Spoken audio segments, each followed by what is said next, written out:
The type of attention you get and who you get it from determines where we end up in life. We always got. This has already been accepted at the University of Texas in Austin, electrical In a engineering. community where the statistics aren't the best, the default isn't the best either. The gentleman who's going to be on the field representing South San, Defensive captain of the varsity football team. Mr. Jesus Rendon. Giving his life to giving back to this community. St. Joseph's Catholic Church Choir. So I decided to start a nonprofit called Building a Purpose. And if we can raise that default to be something of higher standards, Help students find their purpose in life. I think we can do something life, purpose, purpose, and and God. God. Our next guest here is Valeria Salazar Balli, who is a friend of ours for many years and was a former Building a Purpose board member. Currently serves as the Director of People's Health for CentroMed and is a true advocate for equity in health and accessibility in health, especially here in the most diverse communities. Valeria, thank you so much for joining us. We're so excited to have you on board, and we will go ahead and just small talk. Okay. How's life? How have things been? Well, thank you for inviting me. I feel really cool because I know I saw it on YouTube, your podcast. I want to say I'm the first woman in your podcast. You are the first Latina. Latina woman. And actually, we were... I wanted it to be Judith, but Judith is very busy, and okay. and I represent her in my heart. Yeah. So a lot of pressure. It's okay. She's my girl. Right. And actually, a big reason why I was really excited to have you on is because you were a former mentor for Building a Purpose, and every time you found new material for us as we were forming our programs and stuff, you were always willing to share and get in front of the students. So I think having a podcast for you connected to our Building a Purpose, whenever students look you up, I think that was a perfect fit. So a lot that because of that reasoning, I think I really wanted to make sure you came on. Awesome. Well, thank you. Life, right? You say how's life going? I'll say life is going great. God is good, and lots of changes in career-wise. This position, Director of Population Health. It's okay. Health. I've transitioned about 2 months ago, so I'm still learning a little bit of new materials, and I'm enjoying the challenge. I feel like I had felt in a place of comfort for a few years, and I spoke up, and they listened, and they're like, okay, we got some more for you. So I appreciated that. So I'm excited. Okay, so what does that role include? So I do the grant writing, and CentroMed is a federally qualified health center. So we see individuals and serve them despite their ability to pay, right? So they may be insured or uninsured, but we're not going to be like, well, you can't pay, we can't treat you. We will treat them. And that's where the grants are important, right? Because you get to cover, the costs associated with the care. So that's what Centro does. So I am in charge of writing the grants and doing reports, and pretty much, if there's a new opportunity, let's go for it, learn about it. In this new role, I have a little bit of grants, and I am also transitioning because I wanted to evolve a little bit more with healthcare administration and what they are calling now the value-based care contracts or programs. I'm still new about it. And technically, as you have your Medicaid plans, and what do they cover, and are the patients that are covered actually utilizing their benefits, all to help them stay healthy and active with their healthcare and healthy habits and all that. Right. Yeah. Okay. Awesome. Yeah. Sounds like you've got your work cut out for you. I am living. Oh, that's awesome. I'm going to jump into a little topic that's near and dear to our heart. Okay. Still in healthcare related. I'm sure you remember when they closed the hospital down for Southwest. Did you see a big increase in folks who needed access? That's hard to say. Being in the back end of just grant writing, I'm not sure. But I feel like the need is always there. Yeah, it's been always there. So yeah, I wouldn't know. the answer to that specific question. Yeah. Okay. Yeah, it's just something that's curious, because when that that went away, then you have CentroMed who'd have to pick up the slack. You have Gonzaga right down the street. Gonzaga I think is a private practice, but I want to say is CommuniCare will be the other federally qualified health center. Yeah, and we did open a clinic near, we call it, it's near Evergreen Street, or we call it our city center. Okay. And I want to say that clinic has been able to alleviate some of the need, because we've seen some good feedback from the community. Okay. All right. And guess what? That one was, there was a 1 million grant awarded by Joaquin Castro. Oh, yeah? Yeah, so I feel like there was a lot of grants that were put into just Did you work building with Jasmine on that? You know yes, I know Jasmine. Yeah. We communicated a few times. She's really awesome, and she's always sending us stuff very too. helpful. And it's like, hey, I kind of missed this. Oh, don't worry, girl, I got you. I'm like, thank you so much. And then she was also present when we had a few happy hour events with CHCI for alumni. Okay. Congressman Castro was there, and she was there, and I'm like, I had never met her in person until then. I'm like, you're Jasmine. I'm like, thank you so much for always being so kind. Yeah, Jasmine's awesome. Definitely want to have her on too at some point. She's helped with the nonprofit. She was at the parade. Oh, okay. Yeah, she's got a big heart for service, for sure. Yes, she does. So there's I feel like it's brand new, but there's a CentroMed right on Ray Ellison. Is that where you work, or one? You don't have to say if you work at that specific one. But well, I mean, we're in admin, so there's so admin. Can be anywhere. Yeah, that one is actually called Alberto Guerra Junior Clinic. Okay. And what's there? What's there? So there they have OB, dental, pediatric, and I want to say internal medicine or family medicine. And guess what? we also were able to build a wellness center next to it. Okay. And it's called the John L. Santikos Wellness Center, because the San Antonio Area Foundation helped us with a grant. Okay. So that's where, like, yes, I'm a lot in like a desk, and sometimes I'm like, man, what is happening? And then I remember when I would go to the movies and the Santikos Foundation will come out, or San Antonio, and I'll be like, oh my God, look at that building. Like, I wrote that grant and the reports. So that's how that Santikos and the family, the legacy that he left behind, what a blessing to give, and an extremely amazing opportunity for the San Antonio Area Foundation to be able to. And they're doing very well. Yeah. I have yet to go to their new building. Have you? No, I've only been at the Pearl. Yeah. Yeah. I've heard good things about them, but I haven't been to their new building. The new one yet. We had Ryan on about fourth podcast, I think. He was on here, so you listen to his. He didn't talk too much about his work at the foundation, more about his coaching and poetry stuff, but. Okay. Yeah, they have real power hitters over there at the Area Foundation. Yeah, they're very talented.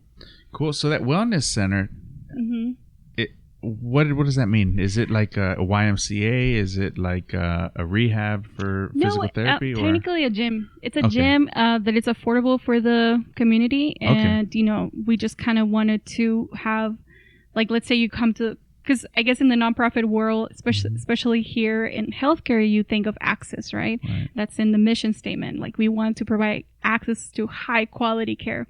So if you think of a mom that might have to like work and she gets very restricted time off or something like that, and she wants like a one-stop shop. So maybe they come to the doctor and they're like, hey, but you also need to work out or exercise, and it's like another thing you have to add. And instead of just leaving her to go home like, oh my gosh, I have to do this, it's like, hey, but we have these resources. So that's where the idea of like bringing a wellness center came from what I know, right? Because then again, Centro has been around for like 50 plus years, but I've learned a lot, and I really love the organization.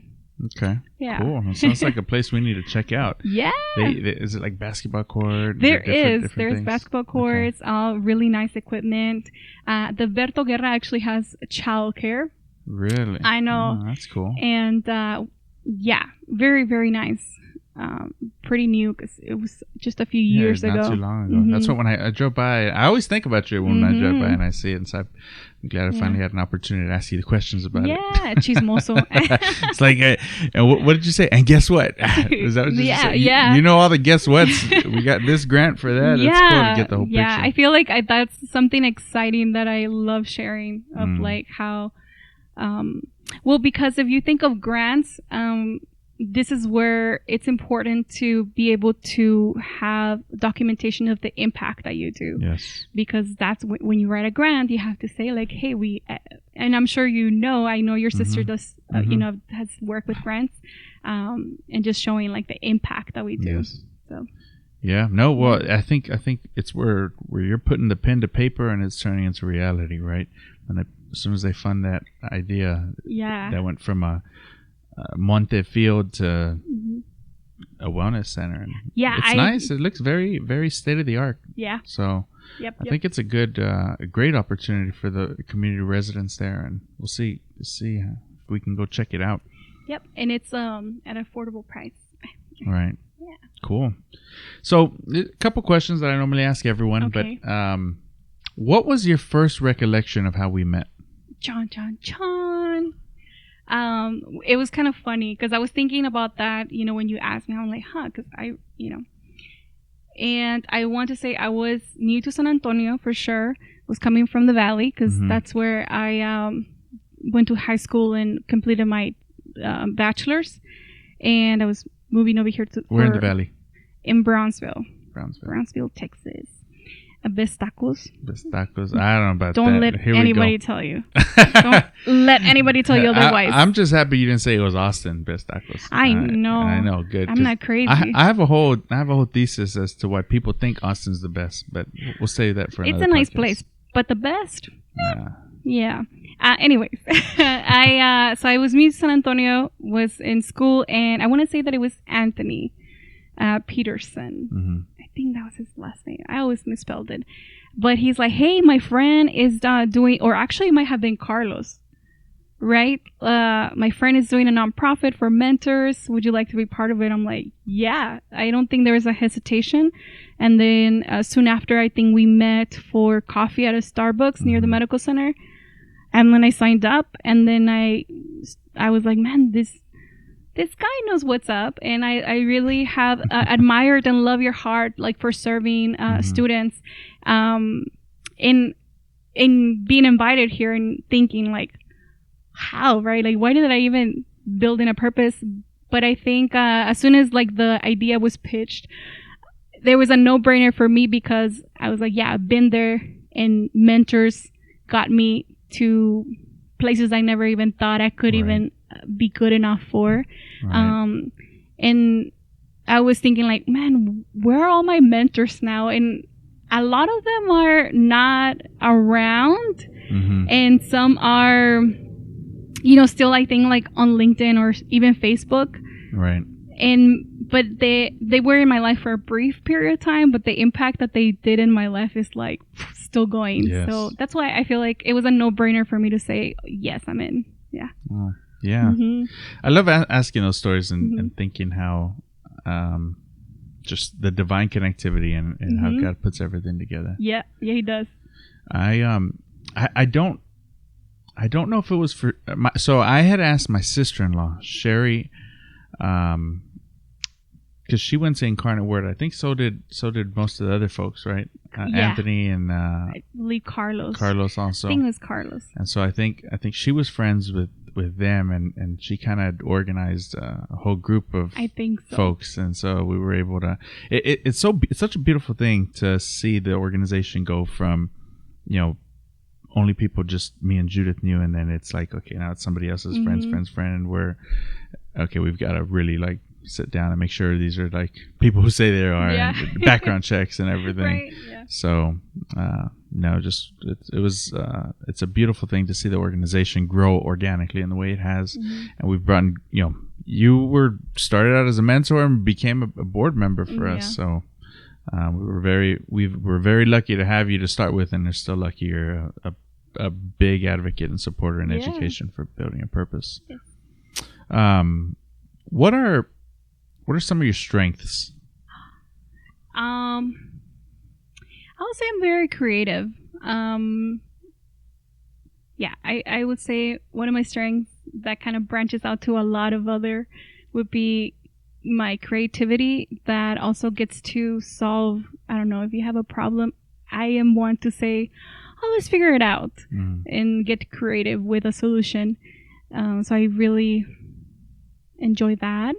And I often, usually, most of the time, try to see the good in things, right? Like maybe something didn't work out, but it's not the end of the world. When I started college, so I graduated high school and I had only applied for one university. I didn't know there was more. I was like, oh, okay, yeah. So where did you go?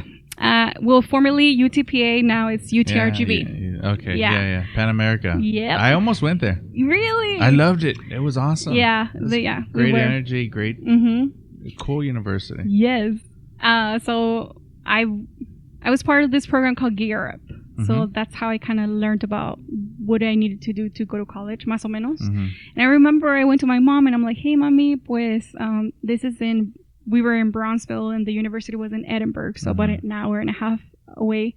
And my mom was coming back from work. She worked at a bakery, like it was 4 a.m. to like 8 p.m., tired. And I'm like, mommy, well, I'm going to leave. And I remember she just said, ay, Valeria, ¿cómo le vamos a hacer? How are we going to do it? I'm like, I don't know. No pasa nada, right? Si pasa, Valeria, you know, like, yes, things happen. I'm like, no pasa nada, mami. And then I was working at the Rocky Mountain Chocolate Factory. And I came back from work, had checked the mail, and saw a letter from UTPA. And I opened it, and it actually was a scholarship for their dorms. What? And it was like the only thing that was stopping me from going because I was able to get some scholarships to cover tuition. And I remember I ran to her room and she was already like asleep, and I'm like, I'm leaving. And she goes, ¿Qué pasó? Mami, si voy a ir al colegio, I'm gonna leave. And she goes, ay, Valeria, we talk in the morning. Okay. And that's how like it just kind of happened. Like I got the letter, I didn't know what I was doing, and I left and I did it. And I think even when my family dropped me off, they're like, okay, well, let's hope for the best. And my thing was like, no pasa nada. And then 4 years later, when I graduated, like that was what I told my mom. I gave her my stole. Yes. And I was like, ves, mami, no pasó nada. And she started crying. I started crying. I was like, I cannot believe I did this. It's so, yeah, pretty cool. Wow. And what did you graduate with? Actually, I graduated with a major in chemistry and a minor in medical Spanish. Yeah. All right. So the medical Spanish, I feel like that was my introduction to a little bit of public health.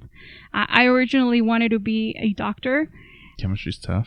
It was tough. Organic chemistry? Organic chemistry was my favorite. Was your favorite? I aced both. Organic OChem 1 and OChem 2. And I really enjoyed it. Yeah.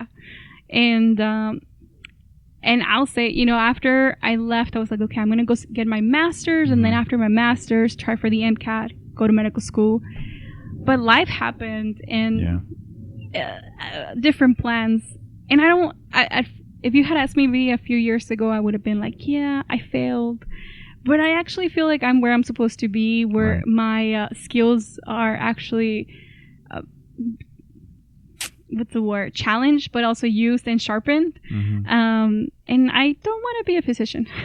So that's good. Yeah. No, I think you're right on dot. We're all, ironically, we're going to go through a little timeline segment here, but we're all on our own timeline, you know? Yep. And so actually, when we first met, it was probably right after you had graduated. Yeah, right? I was very new to San Antonio. In the valley, like when I was in college, I never had a car. I had a bike, and I had leased a car. You had a bike in the Matamoros. Yeah, don't do that. And in the valley, like Brownsville only has like one highway. Maybe starting 2 now. It's been a while. But it was just one highway. And I remember I was driving here in San Antonio, like Loop 1604, singing Defying Gravity to the top of my lungs. And I'm like, God, I don't know what I'm doing here. But here I am. So it was definitely a great experience, but really scary. Yeah. And yeah. It often is. You know, when you're the first in your family, you go to college, you don't really have a whole lot of people you can talk to about it. And man, organic chemistry is your favorite. That's wild. You're like, this You're one in a million. weird. You're 1 in a million. Yeah. Yeah. Is there you kept saying no pasa nada, no pasa nada, but is there a quote you live by? Is that it? It's hard to say just one quote. I do say no pasa nada a lot, but it comes from like, hey, like take a step back, you know, don't panic right away. Right. You know, there's always a reason. I don't have a quote. I have there's one of my favorite books is The Fourth Agreement by Mario Ruiz or something like that. I forgot his name, but he talks about the 4 agreements to not take. First is don't take anything personally. Always do your best, and I always forget the last 2, but I always do my best. I know I'm gonna remember them. I forgot them, but yeah, I try to not take things personally. Yeah. I guess give people the benefit of the doubt. Like, we don't know what they're struggling with, right? Like, maybe they were not so kind to us, and maybe somebody just died in their family, or they lost their job, and the best thing I can do is like be kind to them, and maybe that would be better. Yeah. So I don't know if that's a quote. Yeah. Hey, no pasa nada works. Yeah, Judith, no pasa nada. Between you and me, Judith came back from Spain. No pasa nada, and man, that thing strikes a chord with me. No pasa nada. Oh, I didn't know they said it over there. Apparently, they probably said it a little different, right? Oh, no pasa nada. No pasa nada. Well, yeah, they're right. Yeah. So, yeah, you talked about you pursuing chemistry, right, and wanting to be a doctor. What made you go even further into this field that you're in now? And did you think you'd ever be in this field? Well, the MCAT, I took it. So before, there's a new scoring, right? So before, I think you go 25 was a good score. I got like a 19. And I was like, I'm a loser.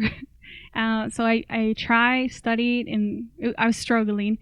So when I was going to graduate, I'm like, okay, well, I know I really like what public health represents. So I'm going to do that while I prepare and then go. Well, I did my master's and I tried the MCAT studying, and there was just like the reading, the multiple choice. Like, I know I'm intelligent, smart, but when it came to testing, I was like, you're not good enough, blah, blah, blah, and all that, and the cost of it, and how are you going to do it, and si pasa algo, like, you know? And I didn't want to like burden my parents, like, hey, I'm struggling or anything. So I just kind of said, okay, I'm going to make the best out of this. Yeah. And like I said, not to be too cheesy, but God is good. And he kind of worked it out. I'll say when I was in my master's program, I had an advisor. I won't name names, but so I had gotten a C in biostats, right? And there's like a few reasons, right? When I was in my master's, I had 3 part-time jobs. One was like medical records for a random private practice. Another one was a bilingual tutor for another nonprofit called Restore Education. Awesome people. And then the third one, I started volunteering on like the outreach or helping individuals navigate through their application for like what we used to call the Obamacare or Affordable Care Act with CentroMed, right? So I kind of will take turns into what hours will work for me. And so 3 jobs and then full time. And I remember I went to my advisor and he goes, well, look at your grades. So what do you want to do? And I'm like, well, I want to become a physician. Well, people that come from where you come, they don't become doctors. Have you looked into nursing school? Like, with these grades, you're not, I'm telling you, like, I've been in that, like, decision where you're not going to make it. Why did you get that grade? And at this point, I was young, and of course, I'm very emotional, so I was crying, and I hated that I was crying. I was crying just because I felt like, how dare you? Yeah. And like some people might say, like, oh, use that, like, and prove them wrong. And it was just like, I don't know. Anyways, I proved him wrong in other ways, but that kind of hurt a lot. And then it didn't stop there. He goes, I'm like, well, I am working. He goes, well, why are you working? Can your parents pay for this? I'm like, sir. So I was like, no. So it was just very, like, I don't. Out of touch, yeah. Yeah, I'm like, sir, I thought you were supposed to be an advisor. So that was a little discouraging, and I just kind of had to be real with myself. Like, there are other ways that you can impact the community, and it doesn't have to be a doctor. And then I kind of, with trying to like make it right, I ended up at CentroMed, learned a little bit about it, and then learned about grant writing, and I ended up where I'm at the moment. But it was definitely a journey where I just didn't have the option to stop in a way. Like, I had to pay bills and I had to keep going. I remember after that advising session, or just session, I don't think there was any advice.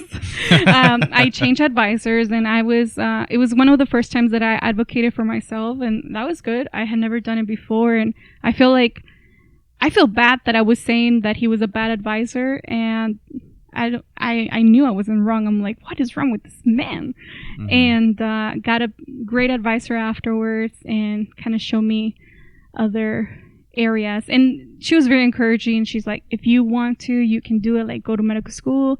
I'm like, oh, I don't know. And I didn't want to commit to something I wasn't super sure. I have a few friends that went to medical school, and it's like, some had the greatest experience and others had like really bad experience. Like, they were like, I don't know if I want to wake up tomorrow, things like that.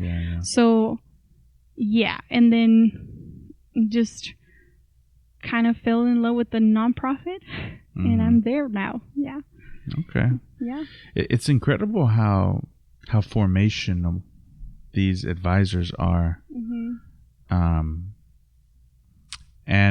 And I, I'm a lot like you in the aspect where I always try to give them the benefit of the doubt, even when I'm the one receiving the bad information. It's like, okay, well, because I also had a bad advisor at UT, and this was not anyone in the engineering department. This was another advisor, like kind of a special one that they had put off to the side for a certain group of kids. And he was real with me, man. And but then he was also like, I don't know, I gave him the benefit of the doubt to think like, okay, if he's got to tell me some hard news, because my grades weren't there, right? I wasn't doing well in my engineering classes. But then again, it was like, your SAT scores, they're not like everybody else's here, right? And I was the first in my family to go to college, and he was just like me too. And he's like, you should maybe switch engineering, don't do engineering, and join a fraternity. That's what I did. And so then, to give him the benefit of the doubt, he wasn't an engineer, right? He was an advisor. So where did he go?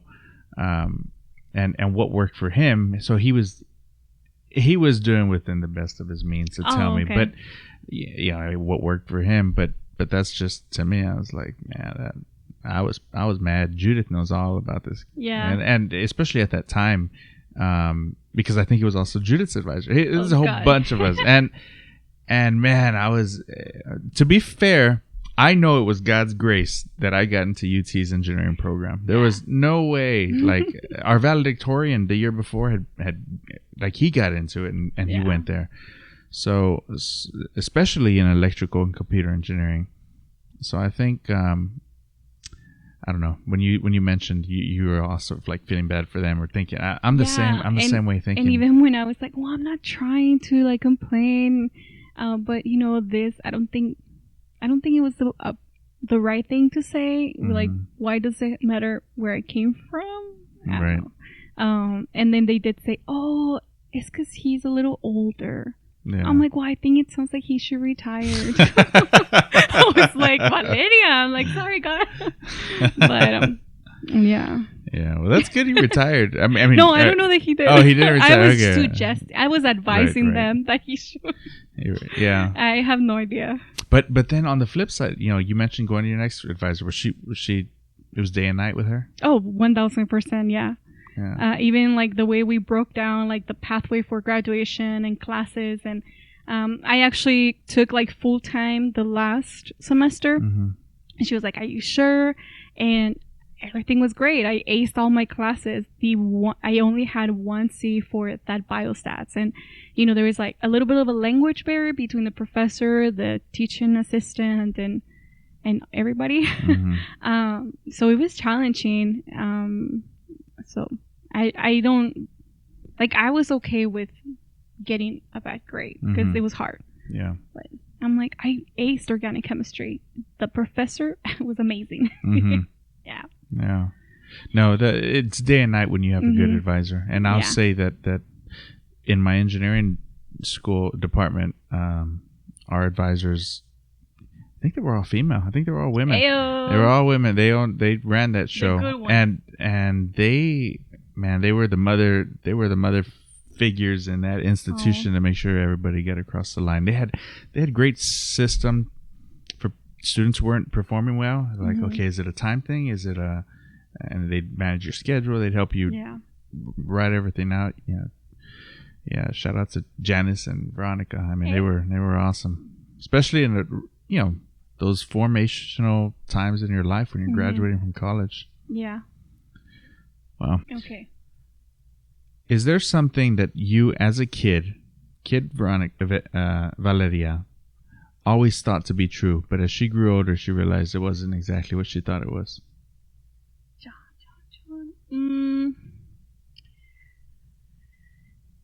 I mean, I don't know if this is like probably the common answer, but just like growing up, like, I couldn't wait to grow up. And once I'm grown up and this is going to be better and blah, blah, blah. And hey, it's challenging out there. It's challenging to be an adult. And now I see my parents and I'm like, props to you guys. You did amazing and you did the best you can. And I think the common phrase is like, I don't know how you guys did it. Like, it's like, have you seen those memes where it's like my parents at 25 buying a home, me at 25. Oh my God, I bought a little like dress for my dog or something. And so things like that. So definitely maybe the work that it's taken my parents, I may had underestimated it. Mm-hmm. Isn't it incredible? I share the same sentiment. I mean, I think us both going to college for the first time, Hispanic families. My mom had me when she was pregnant with me when she was 16. She was very young. But now she's a cool mom. Yeah, now she's the colita, right? Yeah. But she, again, with the resources they had to be able to raise 3 kids to go to college. I mean, wow. Yeah. Did you have a mentor growing up? I feel like I had a lot of great individuals that I would consider mentors. I was born in Mexico, right? We moved to the States. So in Brownsville, you kind of cross a bridge and you're Brownsville. So that culture was it was what I grew up with, right? We used to call Brownsville el otro lado. It's like, voy al otro lado al H-E-B. Right? I'm going to the other side to get like cheaper groceries. So a lot of my tias live in el otro lado, and we get to come the weekends and visit them. So I forgot the question. I forgot the why I was telling you this. Is there a mentor? Oh, there you go.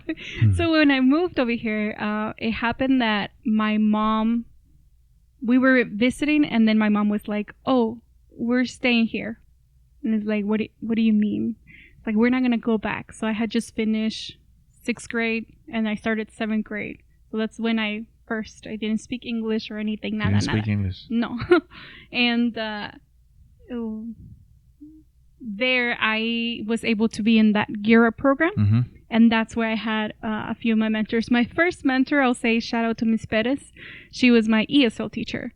And she tiny lady with very projecting voice that was very patient because we were tremendos, like, and it was like Middle school's tough. it was, and I can only imagine how it is now because it was like before cell phones or anything. So I think we were a little bit calm, but she was so patient, and yeah, she was my first mentor and always encouraging me to, you know, do my best. One of the teachers in middle school, who was not my mentor, actually called my mom and told her that she needed to come by because he said I wasn't doing so great in the class. And between their conversation or something, apparently he said that I would be lucky if I were able to graduate from middle school. And my mom lost it. So she might have said bad words to him. and she didn't even speak English, so you can only imagine. Right. So those are the but real he ones. understood them. Yeah, so I remember back to that. That was also one of the things my mom mentioned when I like graduated high school and stuff. She's like, "Y ese señor que no sabía," and like he didn't know, and I'm like, "It's okay, mommy," because in Mexico, when I was in elementary, over there every Monday we do, like, you know how we do the Pledge of Allegiance. So we do that every Monday, and then the top student of the whole school carries the Mexican flag. I know. Oh. I was carrying it. And I had a You were back-to-back champion. Yeah, every Monday over here. Yeah, let somebody else go. Yeah. And I've always loved school. So I think it was like, it just was exciting for me. And I had like a 500 peso scholarship, which now translates to maybe like $25. That was like, oh my God. Like, that's it. You're 500 rich. pesos. Yeah. And anyways, so with that, came with that mentality of like, well, first of all, God, I know I am created for something because you've given me this, like, I feel like I've always been, like, something in me tells me be nice or be joyful, be the light. I know it sounds cheesy, but something in me just tells me like, hey, be joyous. Yes. Okay, I will do it. And when we moved, it was hard because there was like that language barrier and like the grades, and I was putting my value in like a grade maybe, like, oh my God, I'm dumb, like I'm not good enough. But girlie, you didn't speak English. Yeah. So I was glad that I did see my failures because, you know, I was not doing so great, but there was individuals that were always there. So I would say Miss Perez was one of them. And then in high school, I continue on with the Gear Up program, and then my estudiantina, which is like a mariachi. Well, you do folklorico, right? Folklorico now as an adult, but in high school I did do estudiantina. So it's like una rondalla. It's just all guitars or string instruments. You play? Yes. There's one right behind, right? We might have to have a little special. Bust it out. Yeah, so that class, I know it was music, but it was beautiful because it kind of blended my Spanish, right? Because all the music was like Corazón de Roca and like Deja que salga la luna y la malagueña and all that. So the classics. I feel comfortable with my language. And then my teacher, who's not a teacher anymore, but I still call him my favorite teacher. We still kind of like exchange like Facebook messages or something, Mr. Molano.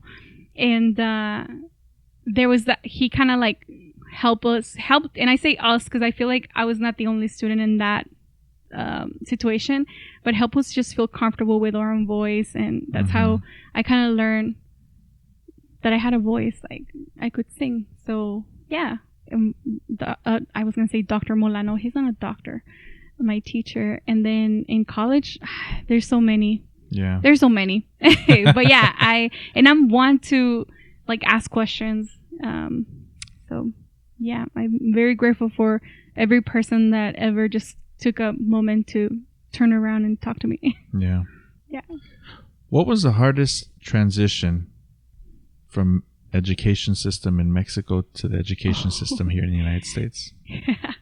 Well, the language, right? I would say though, our math in Mexico, because I started 7th grade, right? And I remember in math, they were barely learning like the square roots. So I knew all my square roots, and they're like, "Oh my God, this girl is a genius." I'm like, "No, it's just you're behind." So I know that I feel like that was a little bit math. like slower here than in Mexico, and then definitely like a culture shock. And I had never really experienced, like, now I think of like the movie Mean Girls.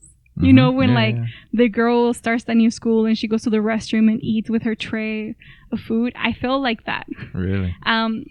That was a shocker too. I'm like, what do you mean they give us food? In Mexico, they don't. You bring your own lunch. My mom would make me a taco de frijoles every day, all day. She'll make their own tortillas and everything. So, yeah. Sounds like lunch was better in Mexico. It was so good. Yeah, I can recognize that's my comfort food now. And they call them breakfast tacos now. Yeah. But anyways, over here, definitely like having lunch, it was different. Education, I feel like it was a little slower. One thing that I remember, I got home and I was telling my mom, like, well, we live with my tia for a bit. I'm like, Mommy, can you believe they give you chocolate milk? Like, they don't have water, Mommy. And she goes, what do you mean? I'm like, yeah, like you eat and all they have is milk, strawberry milk, or chocolate milk. That was weird for me. It was so weird. Like, why? So you will see people eating pizza and milk. Pizza and milk. Yeah, that does sound a little they weird. They still now. do it, though. Yeah, they do. Weird. But yeah, I had, like I said, great mentors. Miss Perez kind of encouraged me. So we would go to the library. They had a section in Spanish. So I remember I read the Charlie, Willy Wonka and the Chocolate Factory. Willy Wonka and the Chocolate Factory. I got the book in... You read the book? Yeah. Because they had it in English and Spanish. Okay. So you see me and I was like reading in Espanol and reading in English. In English. Chan, chan, chan. And then another one was called like Peppa Goes to School or something like that, and also English. You remember Spanish. the Goosebumps books? I was raised in Mexico. Yeah. I know Alegrijes y Rebujos. It was like una novela, that's a telenovela. La Madrastra. But yeah, I've seen it though, but Yeah. I never read it. Well, I never read them either. Oh, okay, okay. And I went to school here, okay? But Yeah. they were big, thick novels. Those are the scary stories, Yeah, the right? scary ones, yeah. Yeah. I didn't, it's not that I didn't read them because they were scary, it's because they were big books. Oh, yeah. I did read Twilight eventually. And I was You know like, what book I did, do you remember, did y'all do the AR testing? Yes. Or they'd give you grades and you could like Oh, win a prize yes, and stuff. yes. So when I got to middle school, I took. Do you remember It? The old It? Yes. That one, like 1990 when it came out. Mm-hmm. Man, that one was so scary. You read that? Well, I didn't read it. I just saw the movie the day before, and I went and I got a 60. And if you get a 60, it still gave you partial credit. So I ended up having like. I never thought about doing that. I want to say it gave you 70 AR points. And if you pass it, so I got a 60. So I ended up with like 50 AR points. I got like third place because I didn't even read the book. I just beat the system, I guess. Yeah, so you I did. show up and I got a little prize. I had to pick a little football or something. Yeah. But They used to do like McDonald's breakfast, and then they put a movie in the cafeteria if you had a good grade. If you had a good grade So, on the AR test. I started horrible like in middle school, and eventually I remember that was like my thing of, okay, we don't have that Monday ceremony, but I got to go and get that breakfast. Yeah. So. Well, I think Judith might have gotten like first or second place or something. Yeah. And I just totally cheated. I was like, all right, I'm going to try this test. I watched the movie. You were resourceful. before, Work smarter, like, not harder. It was hilarious. I was so scared of that movie though. It freaked I me don't out. think I've ever seen You've it never? completely. Like I know There's that's two the parts, one. That's the one that has like the shower and the Yeah, they all float, Georgia like boy. Yeah, that one. or like the Oh. alcantarilla with the little thing. Yeah. In the shower set, I didn't want to take a shower. You're like, man. Mom, I was do you have wipies? Yeah, Yeah. I yeah. don't. Nah. I don't like it. Yeah, it was a crazy movie. A good movie though. But man, what a time. Yeah. So I'll say that milk, like chocolate during the cafeteria, that was weird. And I was like, okay, so when do we go outside for like recess? And they didn't do that. No. It was just inside. Really? Y'all didn't have recess in Brownsville? Well, because I started middle school. In middle school, you don't go outside anymore. Yeah. Yeah. There's no recess. Yep. But other than that, I think I'm a little nerd. I love learning and studying. So When did you become fluent? no sé. I don't think I'm fluent still. What are you talking about? You speak Hello. better than me. Thank you. I don't know. I think I had that like switch of I'm not going to, like, I'm not a failure. Like, I know I have potential. And like I said, I've always been very, very talkative with God. So I remember there was like a time I was praying. I'm like, God, I know that, like, okay, you got to give me some resources and speak to me loudly because your girl. Squirrel. Yeah. And I just kind of was like, okay, you giving me a purpose, and I know that you've like paved the way. So I just want to make sure that I am a good steward of my talents. So like, what can I do? So I feel like I was an overachiever, and I guess I'm just using that word because it's like I would be that person that you give me something to do and I will do it to like the best that I can. And it kind of all connects now, because now as an adult, I feel like I have that of like, okay, we like to do things from like excellence, and we have integrity. That's like the values that I can see in myself. Like, I know I have integrity and I like to do things with excellence. And one of the things that I've learned with grant writing, and I know I'm kind of jumping timelines, but I guess there was individuals that were like, oh my gosh, like, I'm scared that I'm going to get written up because I didn't do this right or something, or I didn't know this stuff. And I feel like after going through college and getting graded and my master's program, I think there was also a lot of grading, but it was kind of hard to say, how can you grade like my creativity? I don't know how to explain it. So subjective. So it's like, yeah. And I guess I started to adopt did I try my best? Yes. So if I try my best, like, I'm not nervous if I made a mistake, because I try my best. Like, there's nothing more you could have done. There's nothing, and it's good. And if it's not, like, if there's a mistake or something, like, it's not like, oh my God, I suck and it's a failure. It's more like, oh, cool. Like, now I'm learning something new. Yes. And I think that's why I've worked out so great with grants, because obviously there's times where, you know, you work in this big application and you don't get the funding. So you're like, what can I do better next time? And other times it's just like, hey, we're not funding that service area at the moment. That's okay too. But yeah, it's just like, did I try my best? And then if I did, I'm not too hard on myself. So, yes. Yeah. Yeah. No, I think you keep going back to the trying your best thing. Yeah. Y luego no pasa nada. No pasa nada. I know. There you go. Yeah. All right. Well, in that trying your best topic, what is your purpose in life? Try my best. Well, I think I kind of joked a little bit, but mentioned a little bit ago, that I've always had this like feeling of be light, or be joyful, be kind. So I feel that you said, what is my purpose in life? Well, my purpose is to hopefully hear God clearly, to know that what He wants me to do, and like be able to do it. So, you know, just kind of follow His lead and not get too like tangled up with the day-to-day mundane things. See His like greater plan. And if you had asked me maybe a few years ago, when I think I told you a situation that happened in the office and everything, I would have been like, no, you're like, it cannot be for good. Like, this sucks. Right. And now I look at it, and I you know, did a little bit of therapy. I had like some book clubs, joined like Bible studies, and my heart has like healed in ways that I didn't even know that were possible. And it kind of takes me back to like, now I feel like, oh, I can see the joy and the peace and the light that I'm meant to share. Yes. But sometimes you can't share it if you don't have enough, right? Like, so I was kind of like dim. Or like I used to, when I had therapy, I'd be like, look, I'm like a plant.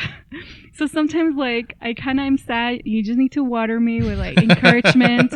But also it kind of like, I went all like I think like my therapist was about to pay me. Yeah, for you're doing that therapy. good, huh? But you know, like, just think of yourself as a plant, like something you have to get pruned, and like, but pruning doesn't mean like you're gonna die or Right, anything. right. It sometimes, or most of the time, actually, it helps that plant grow. And then going back to like faith, like where are your roots, like enterradas, like where are those? So yeah, I hope I answered your question. I think I'm going. No, you're good. I want to dive a little deeper in that. So you talk about this light. Where did that come from? Bringing the light to bringing out the light in the darkness. Ooh, well, I know that I've always, like, ever since I was little. Is your mom that way? I don't know. I don't think so. Not anything against my mom, but she's very shy. My dad tampoco. I feel that, I don't know. I actually don't know. Mm-hmm. Maybe my grandpa. I don't know. I have no idea. But I know that that was my thing. So I hope this is not creepy, but like the earliest memory of me feeling that to be like the light or joyful. So you know when in Mexico you go to like el catecismo, like on the weekends, and we were gonna go to do our communion, and we were learning about Jesus and everything. We were preparing for our first confession ever. Oh, I have that story too. So I was doing it with my brother, right? And I did it with Judith. Judith sat right next to me. You guys were. Oh my god. She sat right next. I was like, "You have nothing to be afraid of." Oh my god, that is so cute. That's beautiful. Well, I did it with my brother. He's like 2 years older than me, so we did that together. And my brother is a clown, but so we were going through the mandamientos, right? Y honrarás a tus padres. We went to the no matarás, and my brother looks at me, and I'm like, what? Remember that pollito that we had? Yes, he did. And I was like little, like I was still in elementary. He goes, you have to tell the priest. You're a killer. And I'm like, oh my God, I'm sorry, Diosito. Please forgive me. So I don't know how the priest like kept his cool. Because I went to confession and I'm like, yeah, pues, you know, sometimes I do speak back to my parents and I'm so sorry. And I have one more thing to say. He goes, okay, I'm a killer. He goes like, how so? And I'm like, well, we had a pollito and it died. And then we buried it in the backyard and there was like ants. So I took it out to wash it. And then my brother said I killed it more. Yeah. And so anyways. Was he serious or he was joking, messing with you? I have no idea. I think he was joking, but I will have to ask him. Yeah. I remember him just like. That sounds like something I would do tell my sister. Little sister. Yeah. He was definitely joking. Like, remember the pollito? You have to tell him. And until this day, he's like, yeah, del pollito. And I was like, how dare you? But hey, we just had pollitos now. I was going to invite you over, but maybe I better not. I didn't kill it. And then anyways, like throughout, like, I guess just like learning through the catecismo and like just going to church. We used to also go to this Catholic church that, you know, when they do the, I forget the name, but el sermon. Well, they will bring like, Piolín or Winnie the Pooh. Yeah. Like there will be people dressed as them. And then they'll teach you like, well, Jesus this and Jesus that. And I'm like, that was so cool. So interactive. So it was like very tailored to... Later.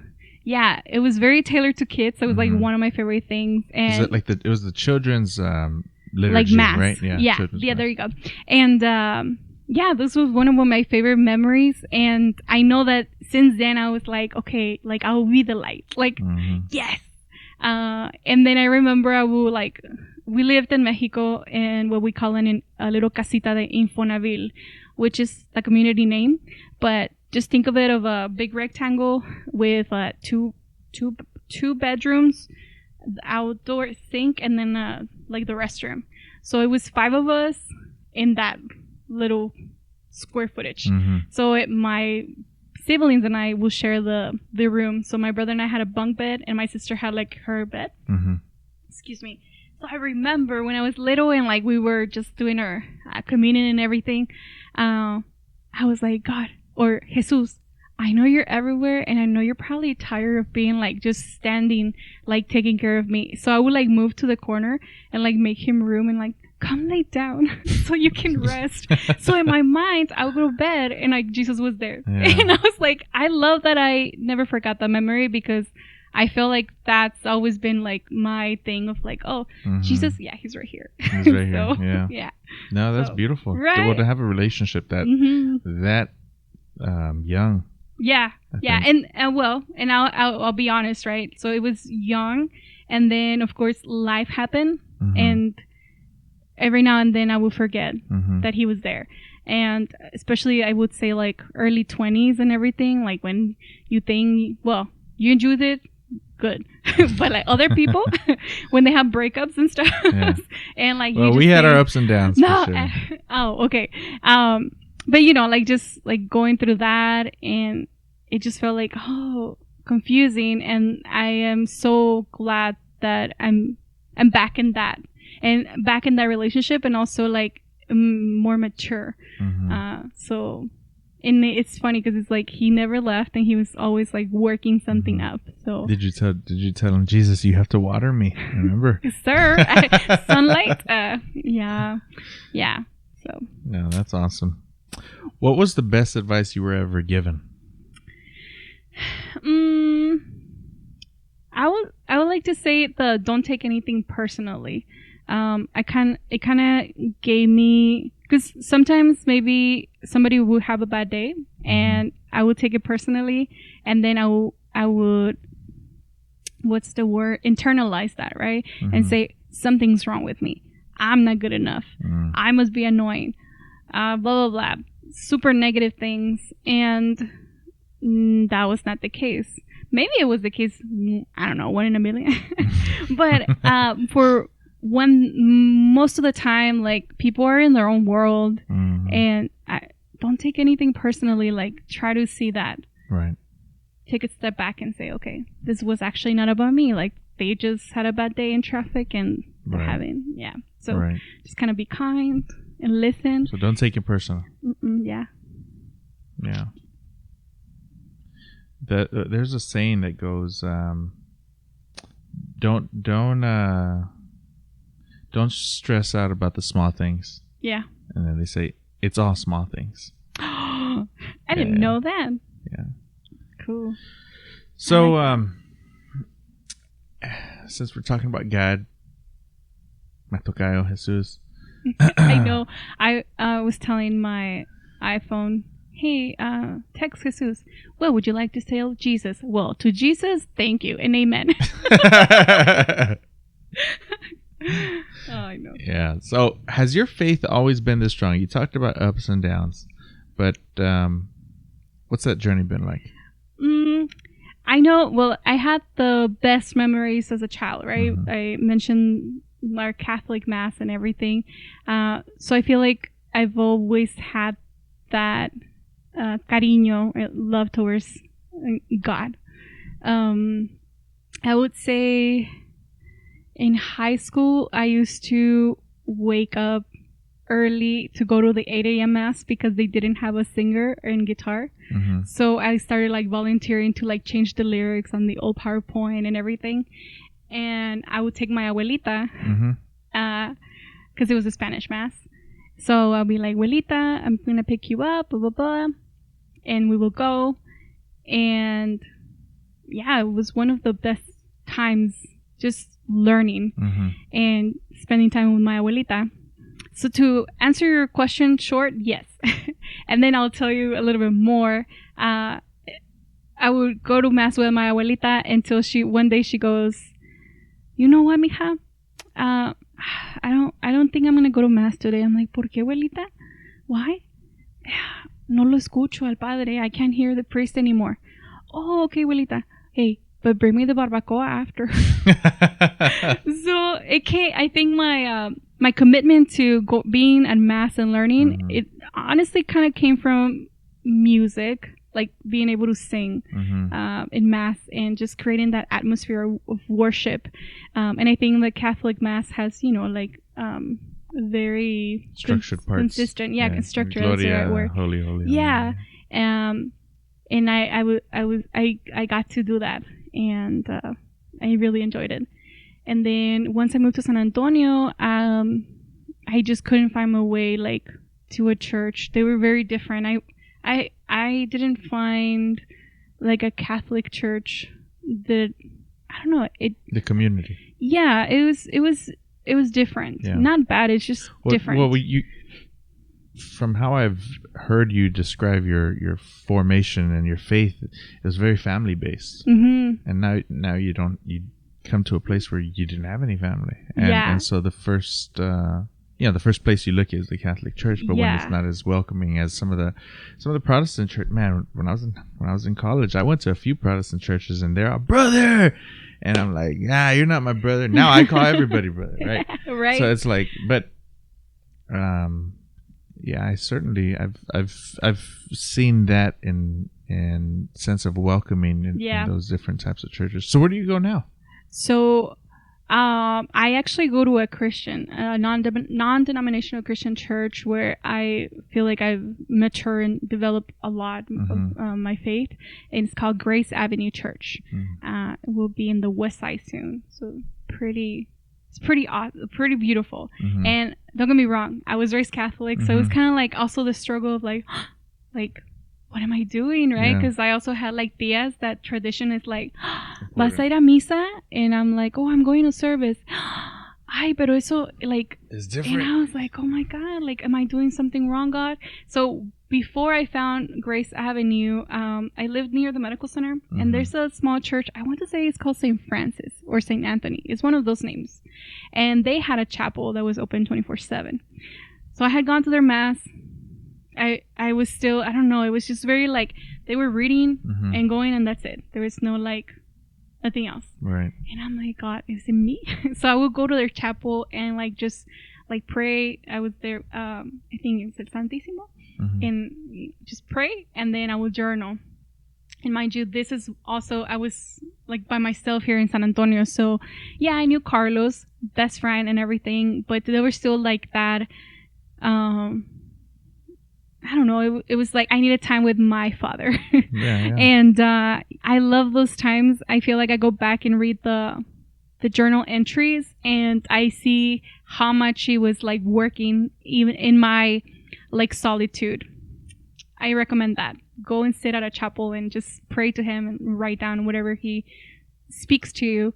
And then I had tried another like Christian church because I wanted the community in. It was like, oh, my sister. I'm like, who are you? And then, one time I went to another Catholic church. I don't remember the name. And they had like the Holy Land. Like they had wood art from... Oh, yeah, from the Holy Land. From the Holy Land. And there's this man that gave me a cross. And I was going to buy it. And he goes, you can have it for free. I'm like, oh, thank you. But you should give... And then he goes, but just give your number to my friend. And I was like, what do you mean, sir?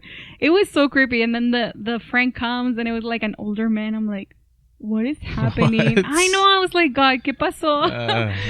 So that was weird. And anyways, I still have the cross, though. I really love it. And I'm like, God, I hope he found who was he looking for. But yeah. And I've been going to Grace Avenue for the last, I want to say 7 years or so. And is that where you met Jasmine? Yes. Okay. Well, actually, Jasmine and I met because I was briefly a teacher. That was before, like, I went back to God, to be honest. Like, I was struggling through a breakup and, like, toxic, verbally abused relationship.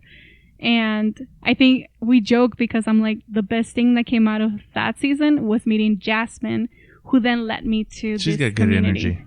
She's so, like... Positive and, like, real. Yeah. Like, and supportive and very intentional.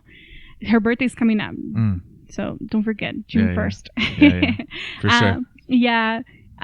But yeah, that's how I met her, and that's how we joke. I'm like, if I hadn't gone through that horrible season, because it's definitely one of the worst things, I would have never been where I'm at.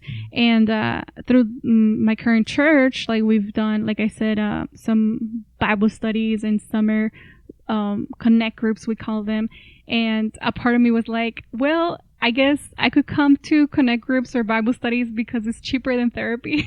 Because I was struggling, and God has been very good, and I think I always will cringe when they would say like, "Oh, your tribe." I'm like, "Oh, what do you mean? Your tribe? Your tribe? Like you find your tribe?" I'm like, I guess my friends.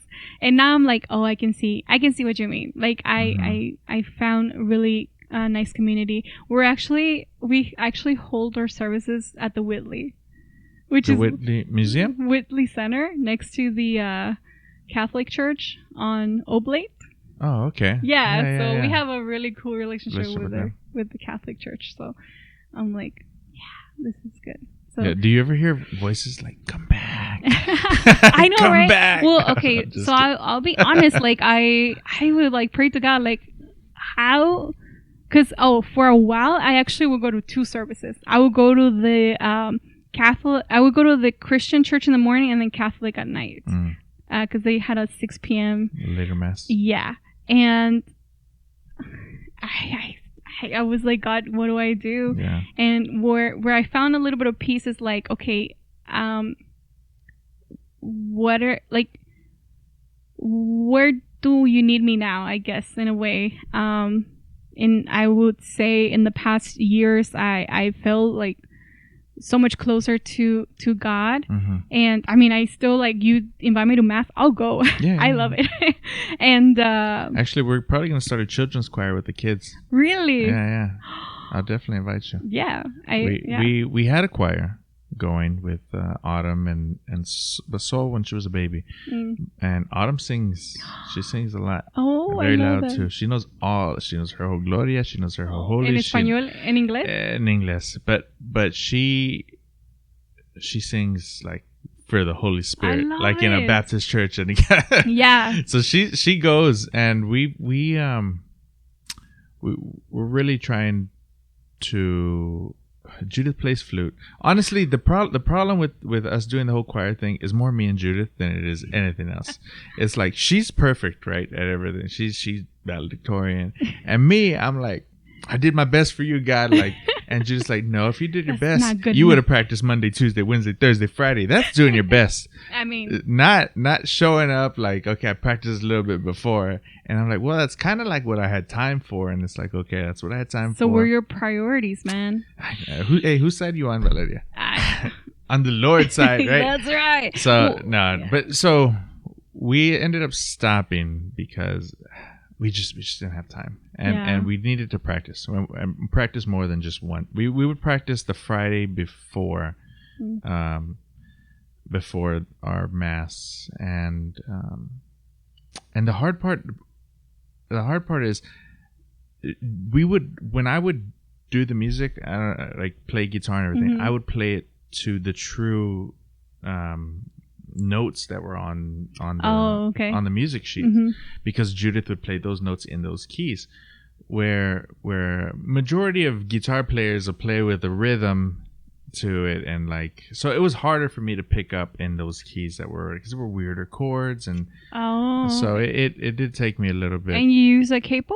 Yeah, I use a capo, okay. but just some of them are just chords you don't use all the time, and those bar chords, you gotta practice them, right? And just the style of that song, right? So it's we were only playing once a month, so it wasn't a whole lot. It wasn't every Saturday. It was once a month, and then so we ended up dropping it. But we're probably gonna pick it up again now that Sol's a little older, because that's the other thing is when we'd go to mass, who's gonna take care of the baby when we're both playing during mass? So have you tried pandero? That one's also like a good for kids. Well, that and like the acoustics, and you'd be surprised how much you can bring the Holy Spirit. yeah. No, I loved it, especially when we were in high school. Caleb was just like all Christian rock was starting to come up, right? Yeah, I didn't even know it was Christian. Yeah, well, and the Catholic Church, it depended on your priest, right? Because some of them were like totally against it, and then some of them were like, actually, you can play songs like that, like the last song of mass or the first song of mass, because they're not part of the catechism's sequence. And so I at the time, I can only imagine, it was like the biggest thing since sliced bread, right? So I learned how to play it, and man, I was playing that one a lot. So we always hit off on that one. The kids love it. Yeah.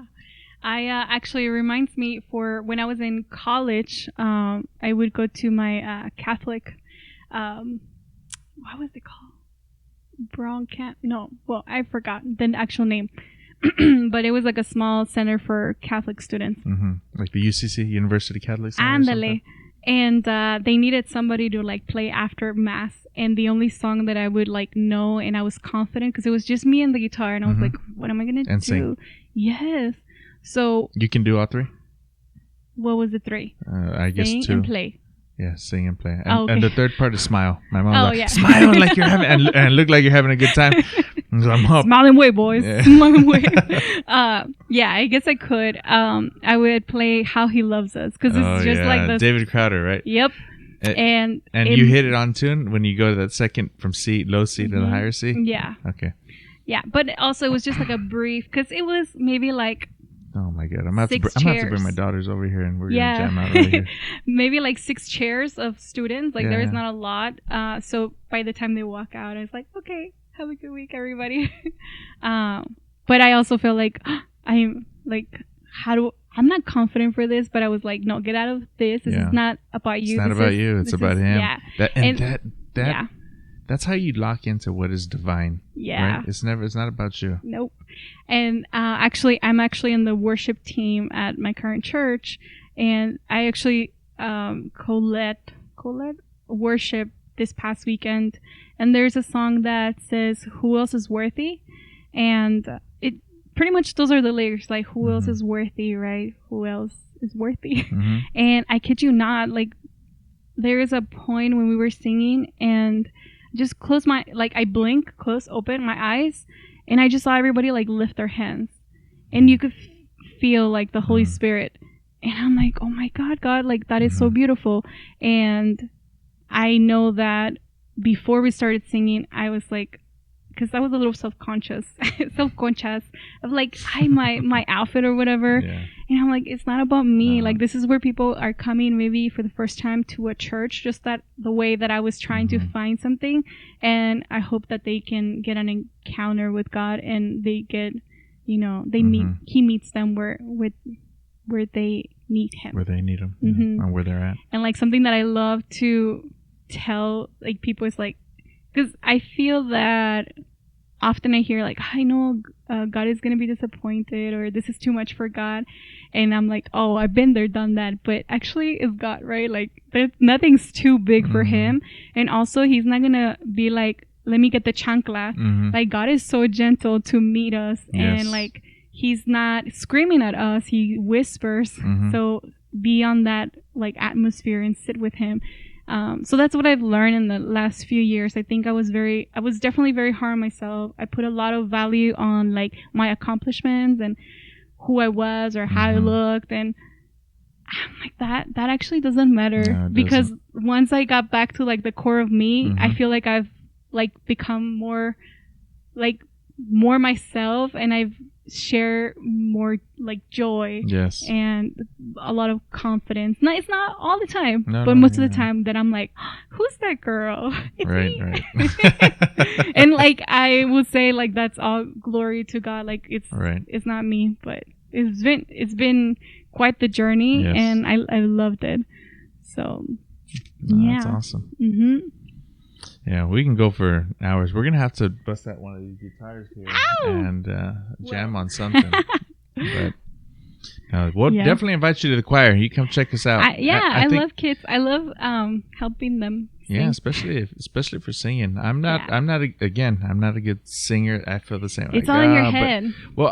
I really don't think I'm a good singer. But if God's going to put all these resources at my hand and put a microphone in, and I'm gonna do my best, right? That's right. And I think that's the mindset I've had towards it, and even our church, St. Joseph's South San, we're an old parish and a declining parish, and the way our neighborhoods, when our neighborhoods were formed, they built the schools, right, and they built all those other things. Well, they built a parish for the neighborhood, and so St. Joseph South San was the parish for this neighborhood. where now, the bigger Catholic Church, they build them for communities, right? Large, and they have huge parishes, right? Where thousands, or maybe 1,000 or so could sit, right? And they're more affluent, more lucrative community parishioners who have lucrative careers, and here, where we're at, our parish is declining, and there's no youth, right? I mean, me and Judith are the youth. We were the kids who were running around and doing that, and it's like, how do you repopulate that? And if not through bringing your kids back, how do you? I was gonna say, That's the only because real I feel control like we that's have. how And I was only able to grow up in that atmosphere Were your because brothers and my sisters parents. as strong in their faith as you were when you Nope. were? Actually, no. I love them, but I would say they would make fun of me for waking up early on Sunday to go to mass. Mm-hmm. And I remember, and I mean, this was years ago. I hope they don't feel the same, but they would be like, "Stop!" But then again, I was trying to like accomplish things, right? So maybe it was a little bit true of like, just because you go to church, you're not a good, it doesn't make you a better person. And I'm like, I know, I'm trying to go so I can learn and actually be a better person. But yeah, I feel like I've always had that desire to be there and learn and just like honor him, worship. Right. And you talk about intent of going, right? Like that's big, is because as kids, okay, maybe for you wanted to go early. For me, I did not want to go to church at all. I didn't want to be there. And if it wasn't for my mom making me go, and then, well, guess what? I got to also hang out with Judith, right? So then it's like I'm hanging out with Judith over here, and then we go to South San, and she sees me there, and she starts writing me letters. Are you going to church this weekend? Oh, my God. I'm like, all Did right. you save those letters? I do have it. Actually, one of the... I'll show it to you. You need to frame one, sir. We have. That's awesome. She never wanted to give them to me. She always thought I'd blackmail her. She'd read them to me, except that first one though. That first one. That is so sweet. It's a funny story, but going back to the topic, me, right? I didn't really want to go to church, and so then you think about it. It's like, does it matter? Right, what your intent is, as long as you're there, and then you build that repetition, and you build that structure around it. And now it's like, because when I went to college, I didn't go every Sunday, but I would go. I'd go once a month, probably every year that we were there, at least once a month, right? And especially during the hard times, and especially that's the other thing, especially when me and Judith weren't doing so well, right? Or she when she was in Spain, and I'd be going over there and praying a little extra. I'd play at the University Catholic Center, and I'd sing, and I'd play guitar, and so at the end of the day, it's like, okay, does your intent matter? I don't know. As long as you're there, and over time, I think it builds something that. I think there's something there to be said that even if you're not going there for the right reasons, over time, you hear the word enough, right? You put yourself in that experience, because you talk about you in college, right? You didn't feel like you belong there, right? You're like, oh, your mom was like, oh, what if this happens? What if that happens? You're like, oh, well, no pasa nada. We'll see. We'll figure it out. Yeah. And you felt like you didn't belong there, but you knew something was calling you towards that, right? Yeah. And you take that metaphor and you put it almost anywhere, right? As long as you put yourself in the environment long enough, I think that environment will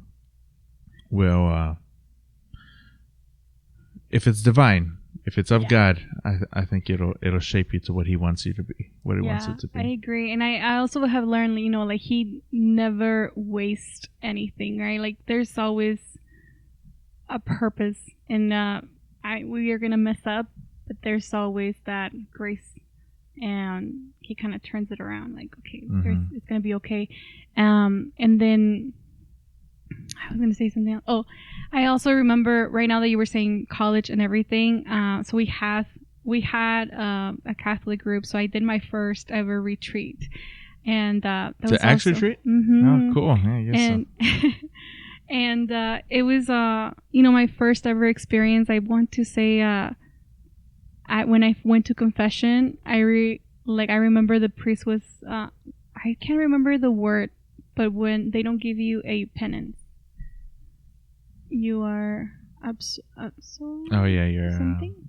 Yes. Absolute or something You're like absolute, that. And I was like, "What do you mean?" He You're goes, absolute of your sins. Right. Yeah, and I think I also learned I was absolved of your sins. Yeah, and I was like putting things like I was being harsh on myself, and it's like God is not like God loves you. Mm-hmm. So I started kind of learning that, and now looking back at those times, I remember I didn't know maybe the reason why I was doing it, but I feel that in a way it was God always chasing me to like, I got you. Mm-hmm. And being in college, I don't know that everything was gonna be no pasa nada. I didn't know. I just said it.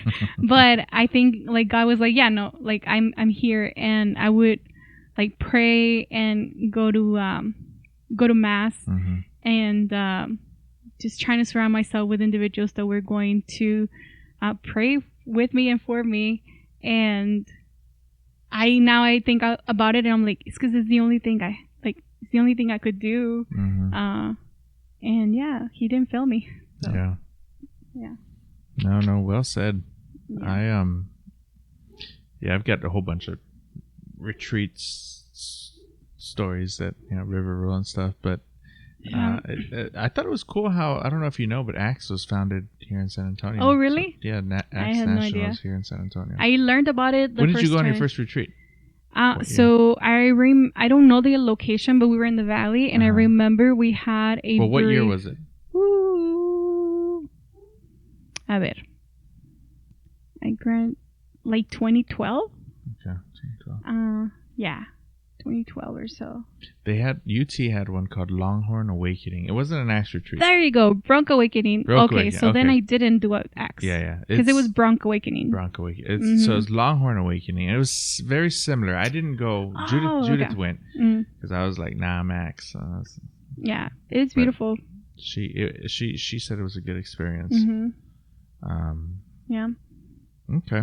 And I'll say one more thing about God being so good. Actually, when I had moved over here to San Antonio, I had to pay my tuition, and I didn't have money.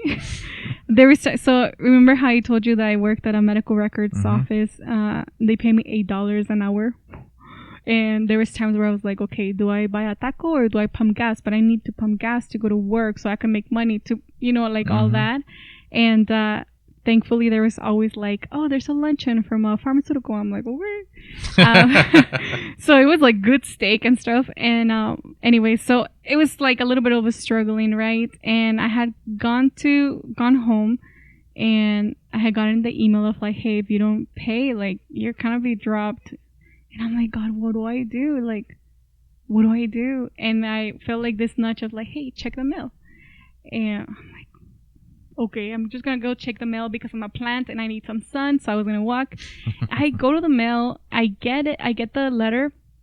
It was a scholarship for the exact amount of what I needed and then some more.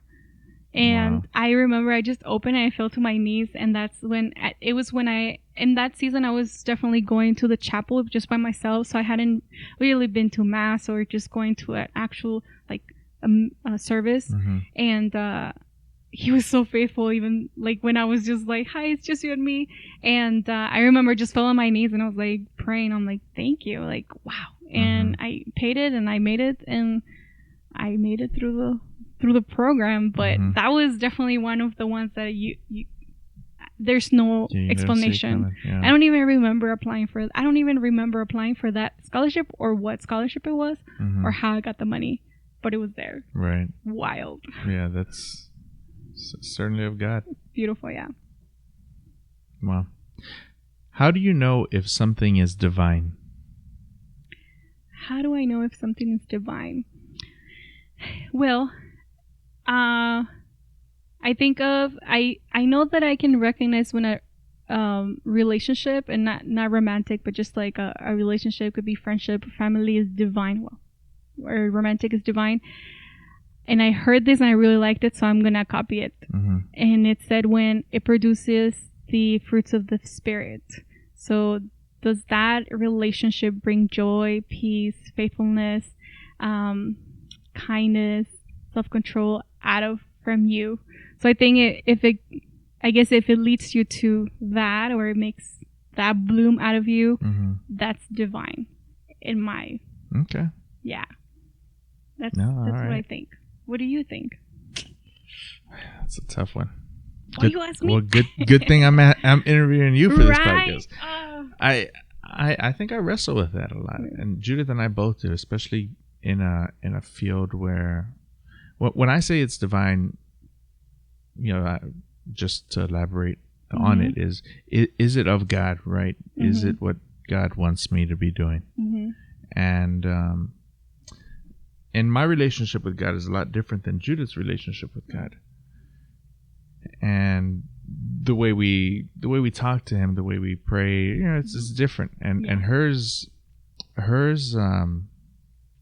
she has perks and pros from hers, and I have perks and pros and cons from mine, right? But I think whenever we make decisions going into fields and industries that we don't have family who've done, whenever we make decisions financially, whenever we make decisions maritally with kids and things, it's for our parents, a lot of times they didn't have any other option, right? Yeah. It was just that, and that's the way it was. Just gotta do it. It'll work And out. because we are extremely blessed, we have options. Yeah. And how do we know which one's the right one? And to go even further into that, we feel like, I'll speak on behalf of me. I feel like God has given me so many resources, Are you familiar with the talent story, the parable in Matthew's? Yes, that's one of the ones that I'm like, please. I mean, don't make me mess up. that's what I go back to every time, where I don't want to be the one who buried it. Me either. And every time I think, okay, God's put this person in my house. I mean, God's given me the tools to build foundations of a house. God's given me the tools to be able to wire this up. I mean, okay, God, I get it. You want me to build a house, or you know what I mean? Like, and all of a sudden, I mean, not all of a sudden we have money, right? It'd be nice, but I think your needs are met. much more, right? Much more than what we've ever had before, Yeah. and X, Y, and Z. And so, when I think about those things, is it divine? I often remember the talent story and think, is it me doing the best? And then I often ask myself, what would Jesus do, right? And am I being lazy? Am I not being disciplined? Yeah. It was me taking the easy way out, right? Those are kind of little questions I ask and fall through, but it's tough when you have more options, to be honest. That's true. That's true.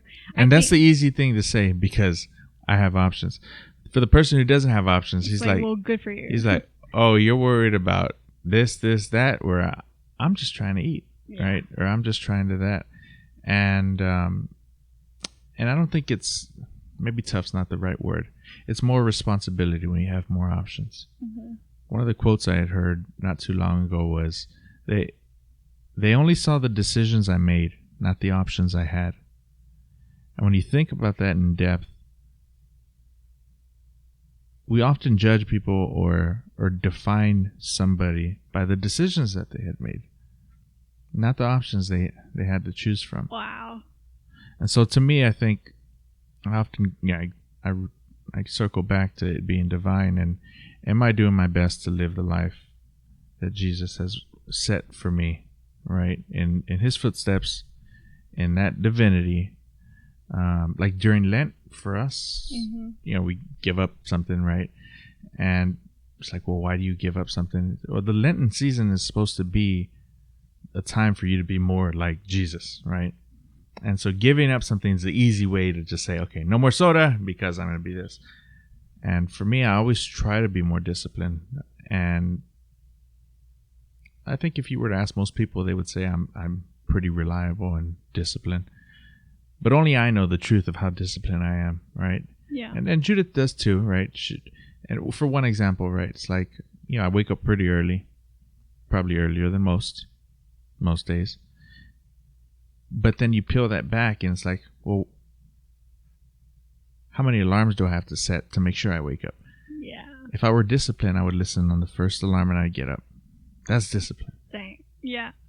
And so I think overall, how do I know if something's divine? I try to see it in the big picture, as if I were walking down his footsteps, and I also think of it through sacrifice. Am I sacrificing enough for this to be divine? Because maybe I'm not going to be happy with it because it's going to be hard, but I don't want to be the one to bury my talent. So, I don't know. Wow. I agree. It's, yeah, that's so. You've asked this question before. You know the answer. Well, I've never shared my answer, wow. but Judith and I went to go see Jordan Peterson, and and he asked that question. He asked 3 questions in his little, and his wife spoke, and she did a speech before Jordan Peterson went up, and she talked about attention. And I don't know if you know, but I did a TEDx talk about the power of giving others your attention. So when she said that, man, and her talk was mostly channeled around your senses and making sure you are giving this moment the attention, like to be prepping for Jordan to come up. And how I kind of channeled the TED Talk was the type of attention you get and who you get it from determines where you end up in life. And so, when whether it's attention from God, whether it's attention from something else, I think those things are formative in you growing up and being raised. But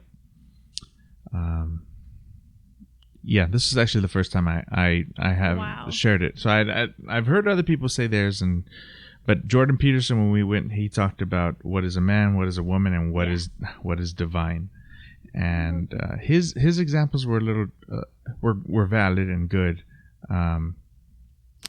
He's just such a remarkable man. His wordsmith, his suits are cool too. He's got words on them. Interesting. Yeah, I like listening to him. But yeah, I agree. I've heard that parable, and every time I feel like it doesn't fail to highlight, because it's like you listen to it and it's like, oh yeah, that's right, and then time goes by and you hear it again, and it's like, oh my God, that's right. And I agree. I wouldn't want to be the one burying my talent. Yeah. My high school football coach, he shared that with us during our boot camp off season, and it stuck with me. And actually, I don't know if you saw, but I posted that I went to talk to some high school students at one of the football teams here in town, and he invited me, and just full circle to think that almost 20 years ago he was telling me that story, and now I'm telling it to the students. So I don't know. It was what an amazing parable and full circle moment. Yeah. So let's jump into a little bit more of these are deep questions. All right, let's go. And this is also deep, but maybe a little not on the happy side. Happy, not happy. Not happy. Well, okay. I mean, it's a beautiful part of life. Okay.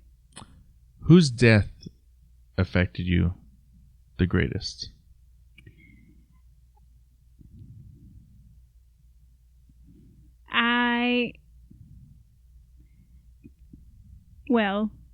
I know people probably will say humans, but I would say my dog that just passed away. Recently? Yeah. It's been a year ago. I had her for 11 years, and I had actually shared with my mom, like, obviously before that, my abuelita's passing affected me, but it was also coming from an understanding of my abuelita was 94, and she was going to a better place. She was ready and had, talk to God about it, and yeah. So it was hard to see my mom going through that. And I was a little sad, but I was okay. But most recently, when because I had to put her down, I never experienced so much grief. And when you cry and you just like sob, that happened, and I hadn't cried like that. And and so my brother and my sister-in-law just moved to San Antonio. It's gonna be 2 years. Is your older brother? Yes. The pollito brother. Pollito brother. And I'm so I can see the goodness of God there, because had he not been here, that would have meant that I would have gone through it all by myself. And I can't believe I'm gonna cry a little bit, but I was excited not excited. I was relieved that I wasn't going through this by myself. He's very much of he won't tell me like he loves me, but I know he does when he like hits me or something. Brothers. Yeah. But he was there for me. So my 11-year-old, she was a pit bull lab mix. I think you might have actually met her once. Yeah, I think so. I think I brought her to your house. And she had like a spine problem. So it was her nerves were giving up. So slowly her back legs stopped working. And then she would like pee herself, and it just kind of declined, right? And it was a neurological problem. And they're like, oh, it's going to be thousands and thousands of dollars. But the vet was like, hey, the most humane thing to do is to let her rest, because even if you go through those surgeries, one, they're very expensive, and two, it's not guaranteed. And I learned how I had like heard about it, but I guess I experienced it firsthand of like when people say don't be selfish when it comes to like your puppies, that you just want them there, that you kind of get all these pills. Like sometimes it's just okay to let them go. So I had just started dating Bobby, which sweetheart, and he was also there for me. So I think like everything was aligned for me to be supported to go through that loss, but it didn't take away how hard it was. Yeah. It was like, it kind of like brought to surface the 11 years that I was with her, because if you think about it, I went through college. I moved to San Antonio with her. She was my guard dog. She was there with me when I was solita, and she looked after you while you slept. Yeah. Although I always think that if somebody would come and offer her bacon, she would have been like, take her. Like she would have been like, yeah, you can leave. But yeah, and just, pandemic time, she was there with me. And they called me from the vet, like, her ashes are ready. And I'm like, I can't go. And my brother was there. He goes, I'll pick her up. I'm like, okay. And then he brought her, and I was just crying. I was like, but I never cry so much. So that was, I know that your question may be for humans, but that loss was crazy. Yeah.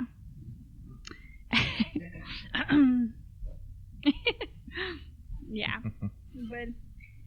But you know what?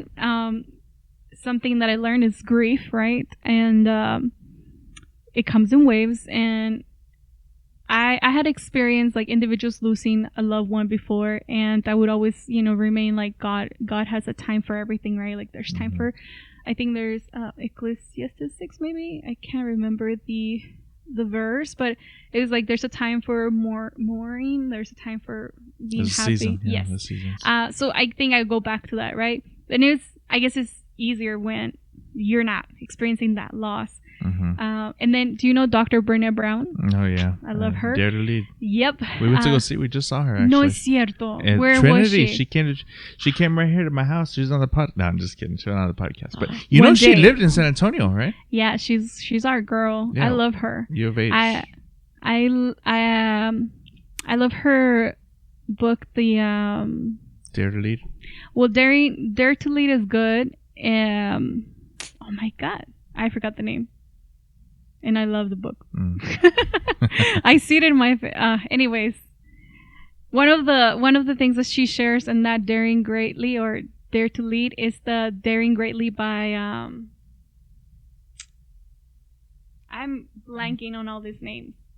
but it technically says it's not the The Man in the Arena by Theodore Roosevelt. yes. It's not the fool who. Who counts, but it's the one that goes and like, Mhm. you know, I think I translated or paraphrased it like it's the one that goes there and dares to like make a difference. I actually have a print that on my little QB. You do? Yeah, because I feel like it's not about titles or anything where, No. you know, you gotta, anyways. Yeah. But with her, I think one of the things that she mentioned is like when the best thing that you can do for somebody is just be there for them and tell them, hey, like, I know it sucks. And not tell them like, oh, everything's going to be okay. No, like validate the feelings that they're feeling, like, because guess what? It sucks. Yeah. So be there and I guess know that feeling, recognize it. And that's how you kind of get better, like start healing. Mhm. And when I lost Ramona, I was like, never again. Like, I'm not going to get a dog. And my brother has 3 dogs and 1 cat. So Cookie, So you took the cat. Cookie, Oreo, Tuna. No, Cookie, Oreo, Waffle, and Tuna is the cat. And I remember, I mean, I was just like, okay, I love them, but it's still like I kind of went to my room because I was like, I don't want to deal with dogs. And then the first time that I went to fed them, like I grabbed the little scooper and I started shaking and crying because it was like the first time that I had, and I'm like, oh my God, like Valeria, like why can't you like get over it? But it took me time, and then I kind of was like, God, I'm sorry that I'm crying over a puppy, but she is your creation, and I know all dogs go to heaven, so I know you got her. And like, you know, with Mona, one of the things that, so like, let's say like I was praying in my bed and like kneeling, and she would come and put her little like face to the bed like this, and until I say amen, she'll leave. So I feel like it was cheesy, but she will be my praying buddy too. And we went to the flea market in the valley, and there was a lady with a box with puppies, and me and Bobby were like, let's get the puppy. Oh my God. So I was like, I don't know that I'm ready. And she looks just like Mona, which is crazy. And we're like, let's get the puppy, right? She was like 3 weeks old. You got her? Yes. Her name is Sandia Petunia. Sandia.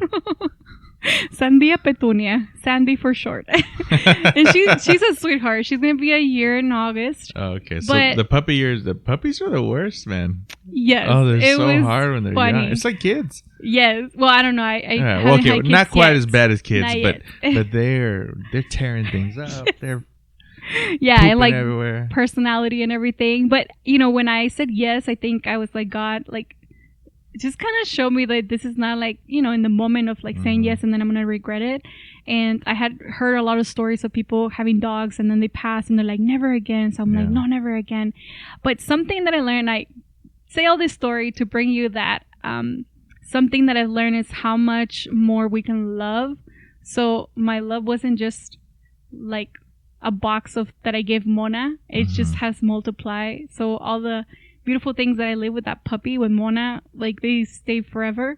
And then I get to just kind of love more. But I've been able to see that also with individuals, and like how there's been different people in my life in different seasons as friends or not friends, acquaintances and all. And I get to just love more, and it's not You like, get to be the light in the darkness. yeah, it's not like capped. So I had never seen that before, or experienced that.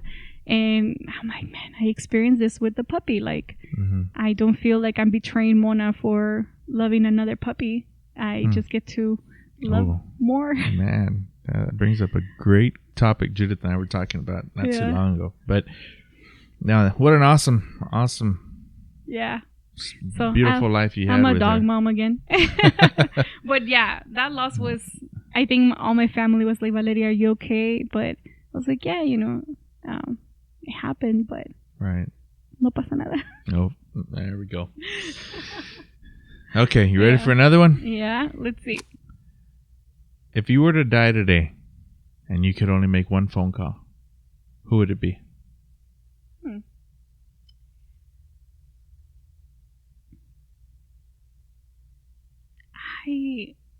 Today, I don't know actually. And I would say I don't know because I talked to my mom already. I talked to everybody today actually. So if I were to die today, they'll be like, we had the best conversation with Valeria. If you were to die tomorrow, who would I call? And you hadn't talked to nobody, you call one person.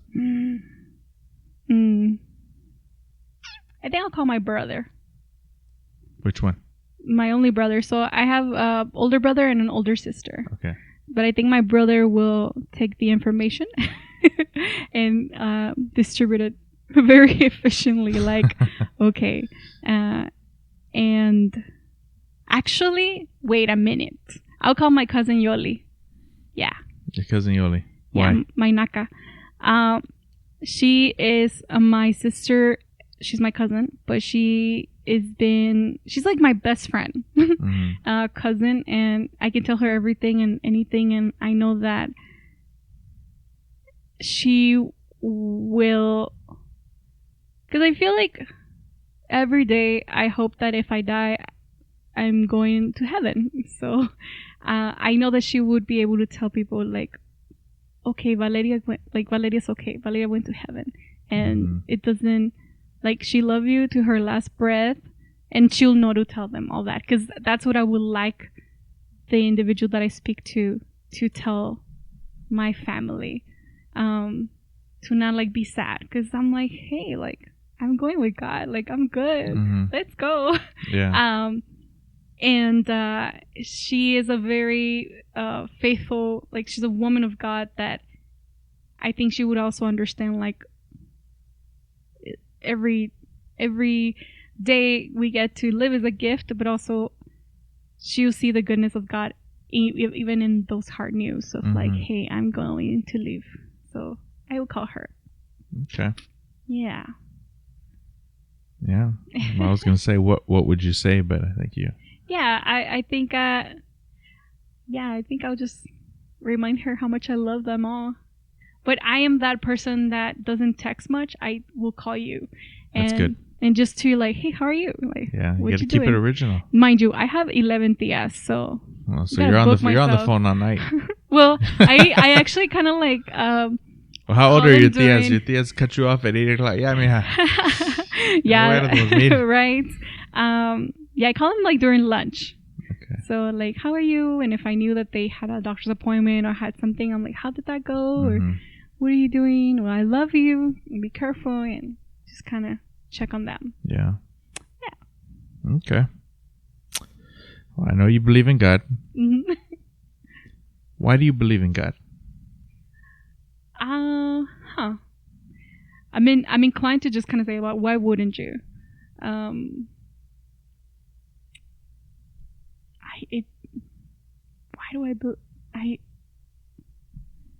He gives me purpose. He gives me, like, he cares for me. He loves me. I think it's a weird thing to explain to somebody when I could tell you that I've been alone, but I've never been really alone, or that I felt like I was not loved, but I've been like loved by the King of Kings, and that love that he gives me, nobody else can give it to me. So that, I don't know. That's why, like, I've experienced his goodness in so many areas. I'm like, why wouldn't you? Yeah. Yeah. Aquí está. Yeah, it's just, but it's in a good way. I'm not sad. Right, it's just like joy, like, yes. You're lighting up this place right now. I don't know. It's because it like, okay, so think of me being a little kid that was born in Mexico. My parents, I love them, but they argue. My dad, he had struggles with like a little bit of alcohol. There was like ugly vocabulary spoken and everything.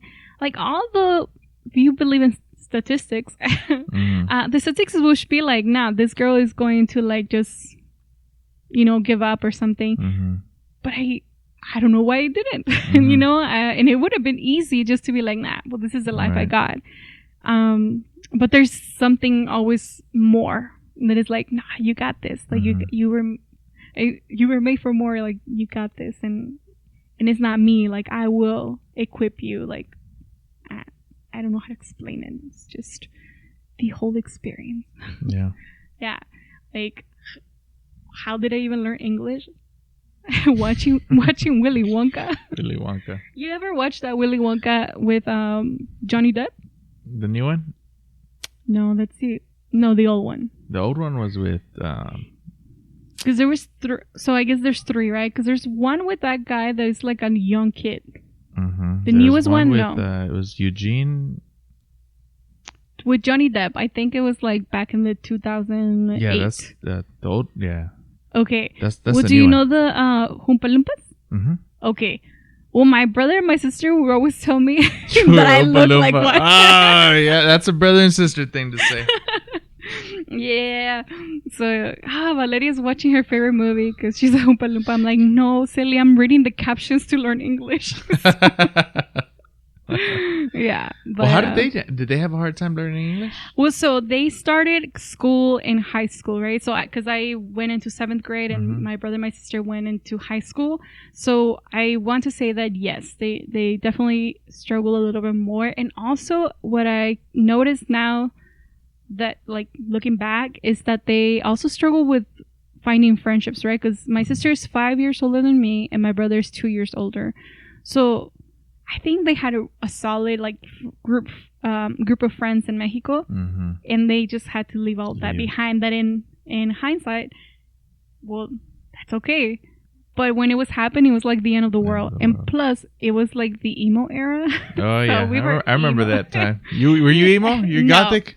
No, Or you're punk? my brother and my sister. they That's how I know like Lips of an Angel and all that stuff. Oh man, Hinder. Yeah. Or yeah, but I was. Oh, Blue October. Do you remember Blue October? I know that I heard of it, but When Blue October came out. Give me a song. Hate Me. Hate Me Today. Oh, sounds like It's super depressing, but Oh. but so real. yeah. Every time, man, they have good songs. Yeah. I'm just a normal boy that sank when I fell overboard. A ship would sail a country, No. but I'd rather swim ashore. Nope. I know Helena, right? Yeah. Well, they were more punk. Blue October was more punk, Oh, but they okay. were like still kind of emo. Yeah, I think my sister-in-law really likes them. Yeah, they're from Texas too. Ayo. Yeah, and they play here all the time.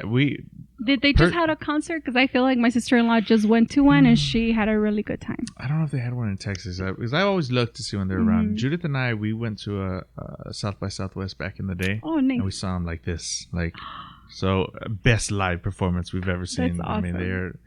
he's good energy, and I think going through those emo times, a lot of drugs in high school yeah. and the Well, kids, and I think seeing everybody go through that.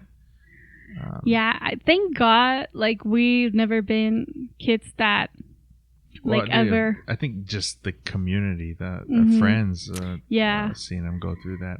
Yeah. In the valley, I think, well, maybe because I was younger and I didn't notice it, but I also didn't see it much in the valley. I think they were very, like, tranquilos, but also, like, they liked a little bit craziness before. Now I don't know. Yeah.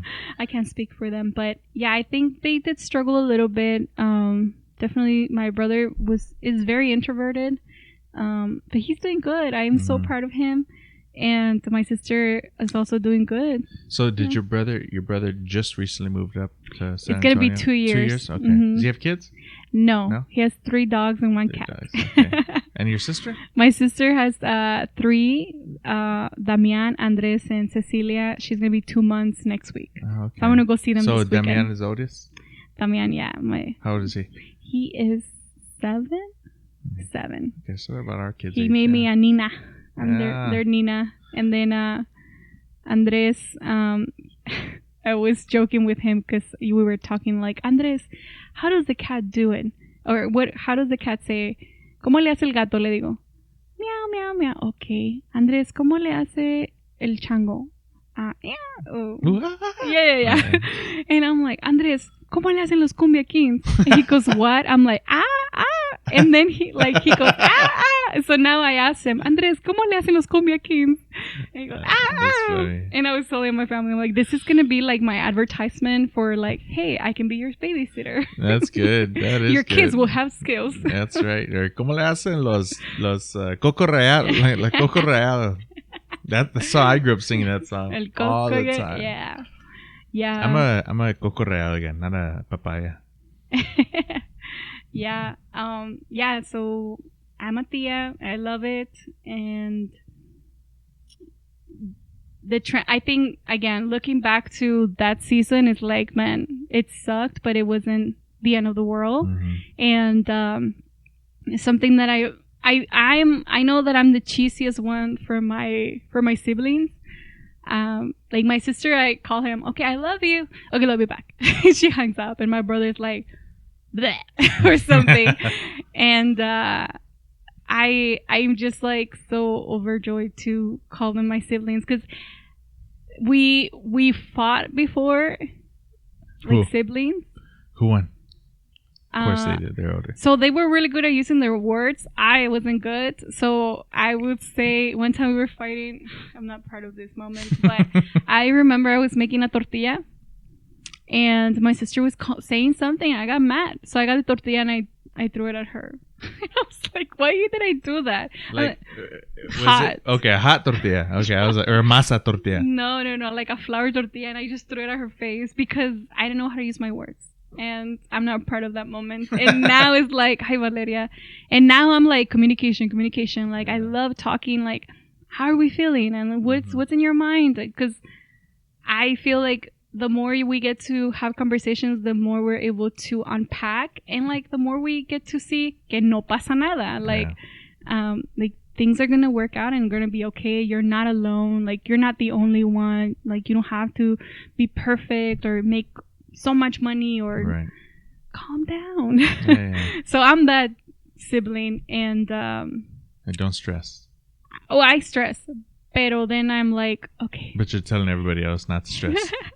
Well, I think like I am one to have a conversation of like, okay, let me break it down because I'm stressing. Yeah. But yeah, I would have never imagined that I had like this awesome relationship with my family. But then looking back, I was going to say we have always been very united. Mm-hmm. Even when we were fighting, right? We've always like looked out for each other. Right. And I love that because, I mean, not everybody gets to experience those things. And I feel very blessed with my family. Okay. Yep. What this is another tough one. Okay. What happens after you die? After I die, I go to heaven and I get to worship God for eternity. Now here on earth, or where? Or just overall? Just like, overall. What am I going to experience? What happens after you die? I mean, some people don't believe in heaven. Right. Some people... I know. Yeah, I think I just get to live in heaven and forget that I ever had any worries and get to just feel that joy. Have you ever had any near-death experiences? No, thank God. When I was little, I did have asthmatic bronchi, and I remember that I couldn't walk because I couldn't breathe, which was wild.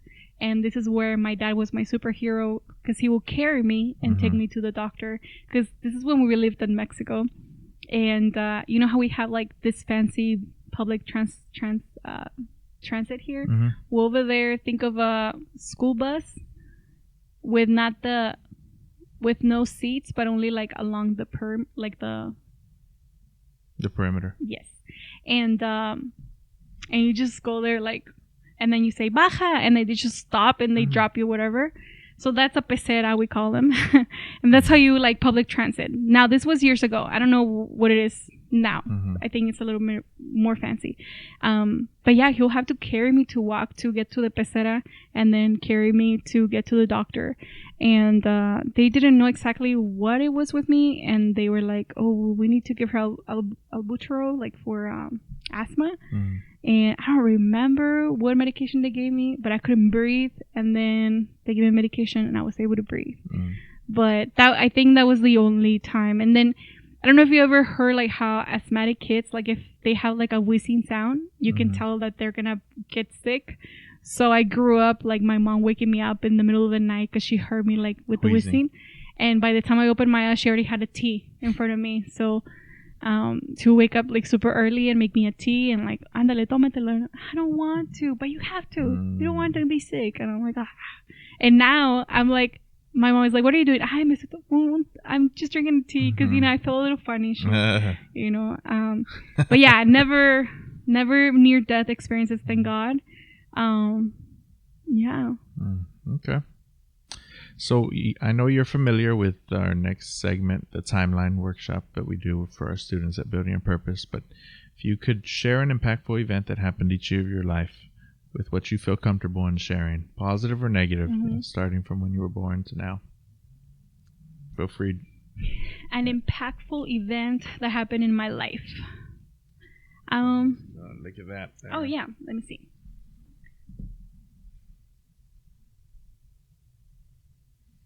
Well, I would definitely say the event the event that happened in my life that changed, I feel like, the trajectory of my entire future was my mom making that decision to not live in Mexico anymore.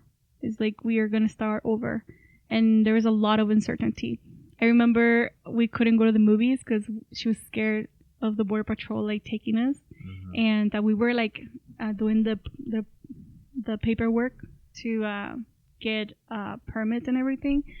But it was still like, there was so much uncertainty. Yeah. It was not fun. I didn't know what was going to happen. But if it hadn't been for that, I don't know what would have happened, because right after we left, there was when the cartel started to increase in violence. And so when y'all came, I remember like this at the game, it was like 2005. 2007. Yeah, it was like 2006, 7. And we would like talk to my family because my dad's sisters live over there, and my grandpa and my grandma.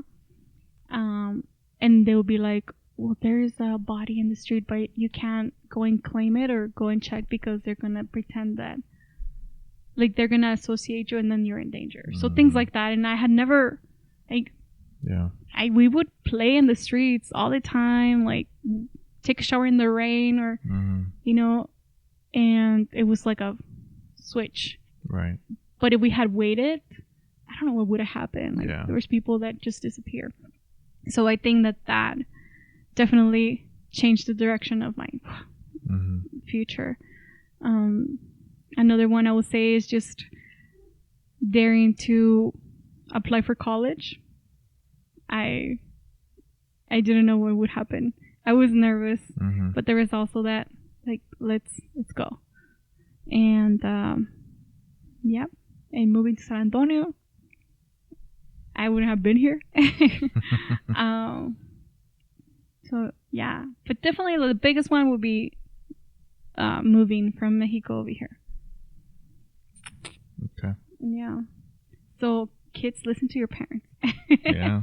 Well, I mean, it kind of gave me that perspective of like my mom was trying her best. And now, like, I look at it and I'm like, she was trying her best just as much as I was feeling confused. Like maybe she was also. Yeah. So she did it.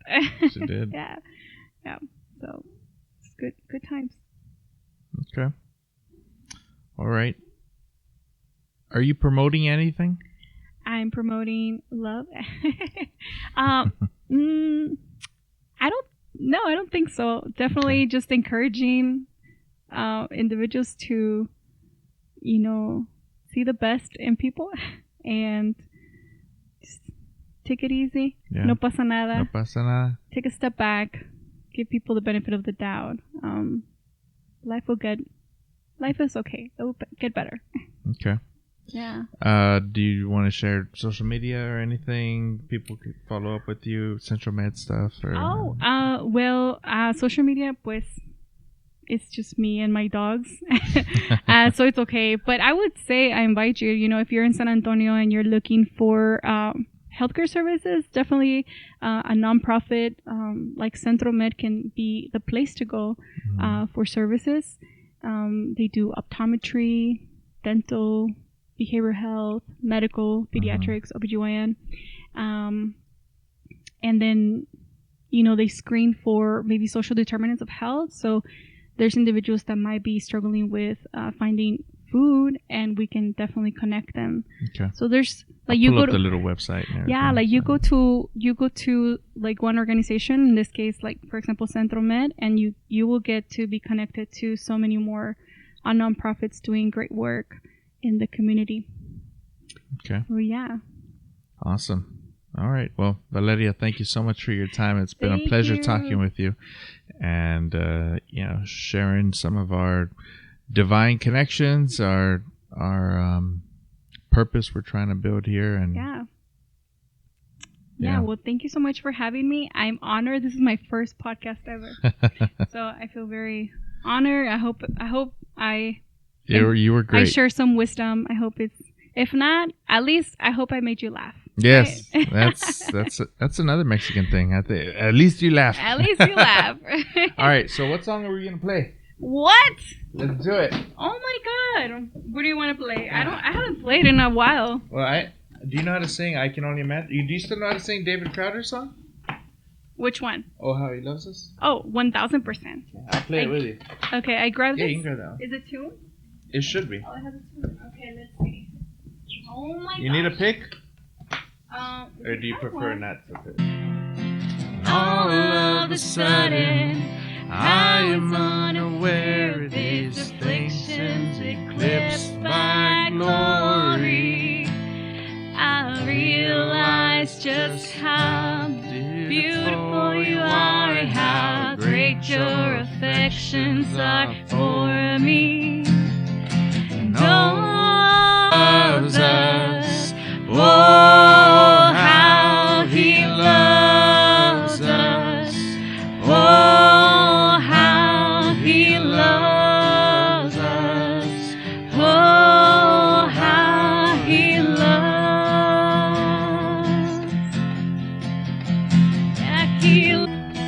When that day comes and I find myself standing in the sun, I can only imagine when all I will do is forever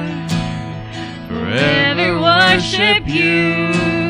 I can only imagine, yeah. I can only imagine. Here we go. I'm gonna try to go high.